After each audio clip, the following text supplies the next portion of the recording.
Imaginez-vous pouvoir vous entraîner au tir, à la chasse ou au ball trap, sans cartouche, sans stand, sans contraintes météorologiques, mais avec des sensations étonnamment proches de la réalité. C'est exactement la promesse de la technologie que nous allons tester aujourd'hui. Donc petit disclaimer rapide avant de commencer, donc cette vidéo n'est pas sponsorisée, aucune marque ne nous a payé ou envoyé quoi que ce soit, et tout le matériel que vous allez voir dans cette vidéo a été acheté par les protagonistes, par leurs propres moyens. Donc les avis que nous partageons sont totalement honnêtes et basés sur notre vraie expérience. Donc dans cette vidéo, nous allons découvrir et mettre à l'épreuve un système de tir en réalité virtuelle, composé d'un fusil game et d'un masque VR, capable de simuler différentes disciplines de tir. Donc allant du ball trap à la chasse, dans des environnements immersifs à 360 degrés. Ce qui nous a décidé à faire ce test, c'est que la vue du tireur, telle qu'il l'aperçoit à travers le masque, sera diffusée en direct sur un écran de télévision. Donc ce qui permet à un observateur, à nous qui regardons cette vidéo, de pouvoir voir exactement ce que voit le tireur, donc pourquoi il tire, comment il tire et où il tire. Donc mon objectif n'est pas seulement de juger la technologie, mais de comprendre ce qu'elle apporte réellement, si c'est un simple gadget, un jouet pour adultes, ou un véritable outil d'entraînement sérieux et crédible. Donc pour répondre à ces questions, nous allons prendre le temps de présenter le matériel, de le manipuler, de le tester dans différentes disciplines, et surtout d'analyser les sensations et le réalisme de cette expérience. Donc il y a longtemps que nous voulions faire cette vidéo, car comme tout tireur sportif, Facebook m'avait bien ciblé et me proposait cette publicité régulièrement. Mais compte tenu du coût, je n'avais pas souhaité me lancer sans avoir essayé ce matériel. Et en discutant au stand de tir, un de mes amis tireurs avait ce matériel en sa possession qu'il avait acheté l'année dernière, donc nous avons donc décidé de réaliser ce test pour vous. Donc merci Wilfried. Donc pour commencer, on va parler du concept game, donc le fabricant de ce logiciel et de ses outils. Donc avant de parler matériel, on va essayer de comprendre le concept. Donc game n'est pas un jeu vidéo de tir classique, il s'agit d'un simulateur d'entraînement, pensé pour les tireurs, pour les chasseurs et les passionnés. L'objectif n'est pas de tirer le plus vite possible ou de faire exploser des cibles irréalistes. L'objectif est de reproduire les gestes réels du tir, de la posture, de l'épaulé, du suivi, du swing, le déclenchement du tir et surtout la prise de décision. Donc chaque mouvement compte, toutes les erreurs se voient, on peut voir si on tire derrière, si on tire devant, au-dessus. Et donc si on casse un plateau, on peut aussi également voir le suivi du fusil et le point d'impact. Donc on va commencer cette présentation par l'élément central du système, donc le fusil game. Au premier regard, on comprend tout de suite que l'on n'est pas face à une simple réplique en plastique. Donc le fusil est conçu pour offrir une prise en main réaliste avec un équilibre assez proche d'une arme réelle. Donc ça a été ma surprise, qu'on soit droitier ou gaucher, en fait le fusil se cale bien. Le poids est bien réparti, la crosse se positionne naturellement sur l'épaule, et la main donc trouve sa place sur la longuesse, et l'autre sur la poignée assez simplement. Donc la détente est positionnée un peu comme un fusil classique, ce qui permet de tirer. Donc la seule différence bien sûr c'est qu'il n'y a pas de recul ni de détonation. Mais on verra après qu'en tirant on oublie ce détail qui au début est un peu différent de la pratique réelle. Donc j'ai envie de dire que ce système ne cherche pas à reproduire un peu le choc du tir, on va dire, mais le geste juste pour travailler, on va dire, sa mémoire musculaire et le geste idéal. Ensuite, il y a le masque de réalité virtuelle, donc c'est une immersion totale avec ce masque. Sur le site du fabricant, il conseille de prendre le MetaQuest 3, donc même si le MetaQuest S est possible également, mais le 3 est conseillé par le fabricant. Donc ce masque, on peut le trouver un peu partout, dans les grandes surfaces d'électroménager ou en ligne directement. Donc ce masque est livré avec une languette souple qui permet donc d'ajuster autour de la tête le masque. Néanmoins, comme ce masque est assez immersif et qu'on va pratiquer assez longtemps, il est conseillé d'ajouter un surcasque qui va améliorer le maintien du masque, fournir une batterie, un ventilateur, donc un élément indispensable à acheter en plus.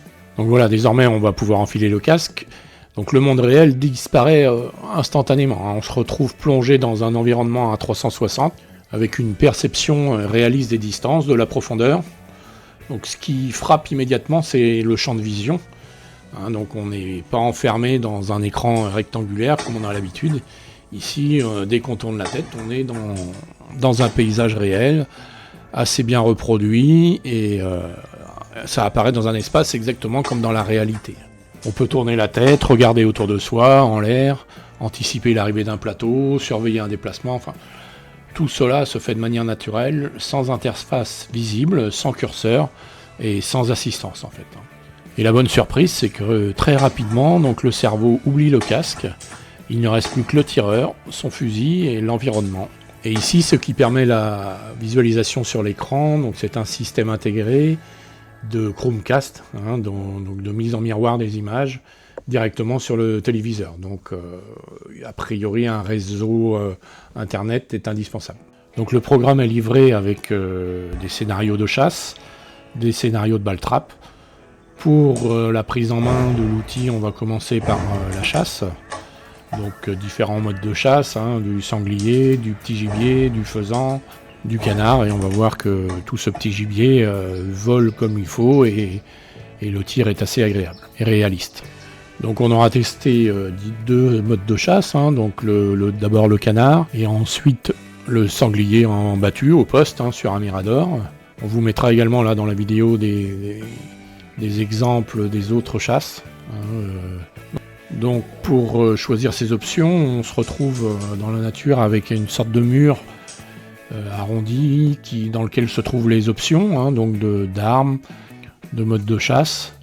Donc on choisit tout ça avec son fusil en main, c'est lui qui pointe et on appuie sur la détente pour sélectionner donc, ce qu'on a envie de faire.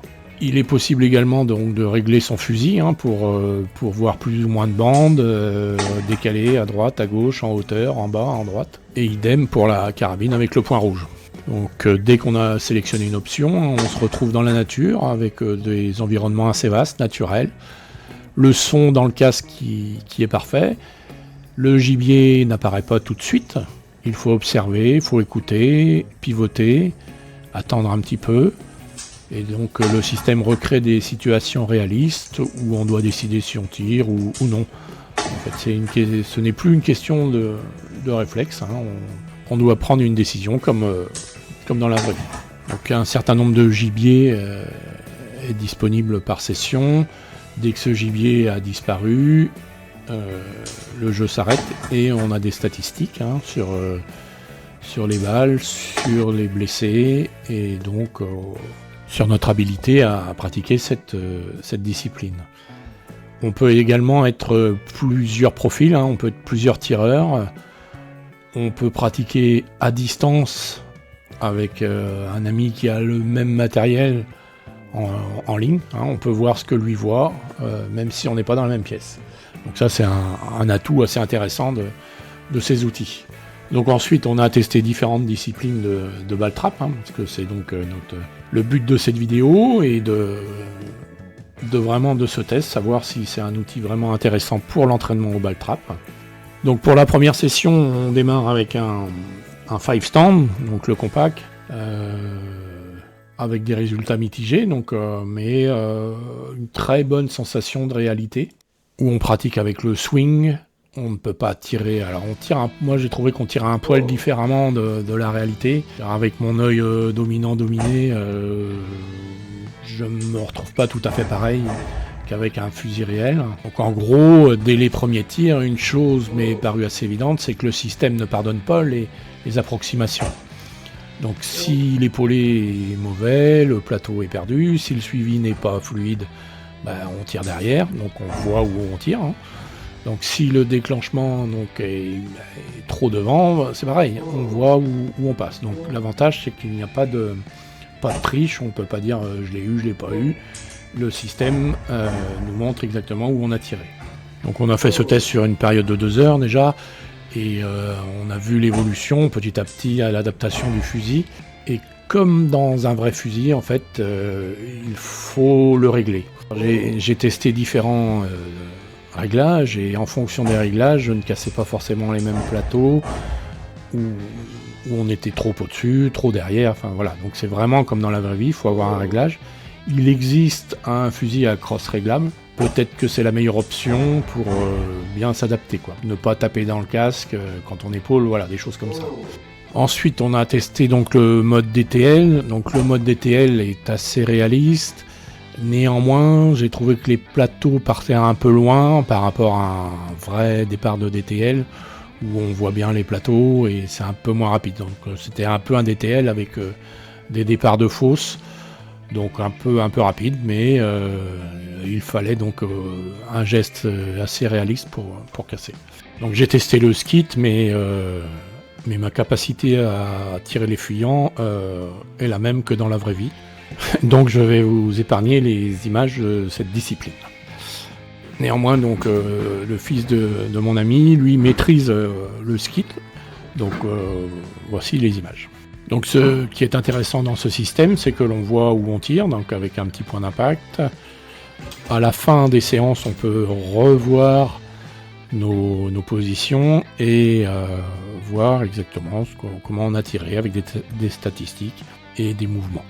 Et il existe un mode entraînement, je trouve que c'est celui qui m'a le plus plu dans toutes les disciplines essayées, car on peut choisir ses lanceurs, on peut choisir si on fait des doublés, des coups de fusil, des simples. Et une fois que vous avez choisi votre scénario, en fait, le système va lancer en permanence les plateaux. Donc si vous avez choisi un doublé, donc avec un traversard et un plateau qui vient du fond, vous allez tirer ces plateaux. Et dès qu'ils seront tirés, ils vont repartir. Donc cela oblige à se remettre en position, à comprendre pourquoi on a raté, et à améliorer donc cette mémoire musculaire sur les plateaux, donc qui nous pose problème. Ce qui est assez surprenant également, c'est l'aspect mental du tir, hein, parce que dans tous ces scénarios, en fait, on se retrouve, même si on est sans danger réel, le cerveau réagit comme dans une situation authentique. Donc le stress est présent, la concentration est maximale. On comprend alors que le système ne travaille pas seulement sur la technique, mais donc le mental. Et donc il faut apprendre à rester calme, à comprendre comment épauler, comment être bien avec ce fusil. Et donc des compétences que l'on retrouve dans le tir réel. Donc après avoir pratiqué un petit peu, on peut donc évaluer le confort avec ces outils. Donc le poids du fusil combiné au port du masque, hein, cela sollicite réellement le corps. Les bras fatiguent, les épaules travaillent. Ce n'est pas une expérience passive, hein, c'est pas un jeu. C'est vraiment un entraînement physique et mental, je trouve. Et le point positif, c'est que le système reproduit vraiment l'effort réel du tir. Et même plus, parce qu'on va plus tirer que dans la réalité.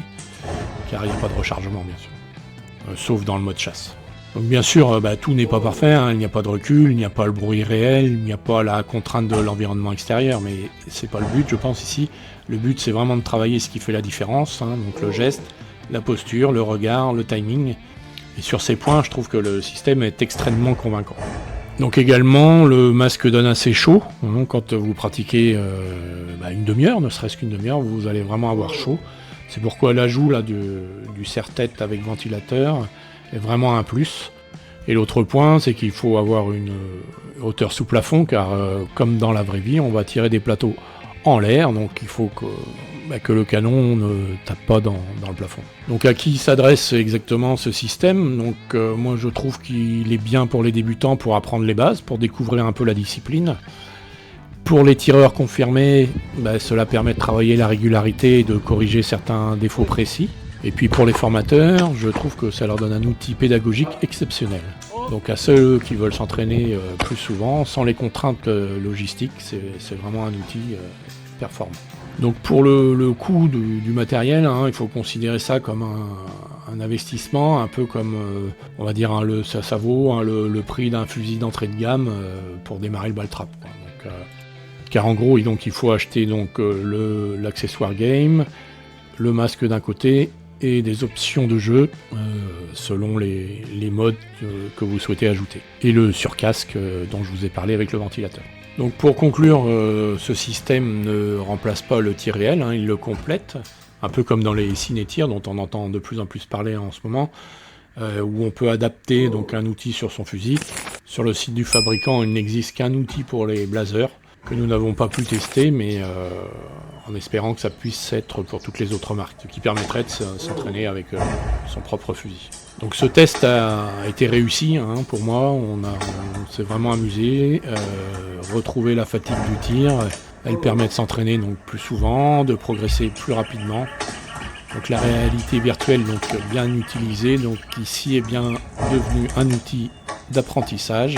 Les nouvelles versions sont de plus en plus réalistes au niveau graphisme. Si vous cherchez à améliorer votre technique, votre concentration et votre régularité, donc ce système mérite clairement votre attention et votre investissement. Aux États-Unis, il existe un concurrent, donc on n'a pas encore trop vu en France, donc si un jour il arrive, on essaiera de faire un test comme celui-ci. Merci à vous, comme d'habitude, d'être resté jusqu'à la fin de cette vidéo. Si vous avez cet outil en votre possession, si vous l'avez testé ou si vous souhaitez d'autres compléments d'information, n'hésitez pas à laisser un commentaire, à liker et à partager. Merci et à bientôt sur les pas de tir.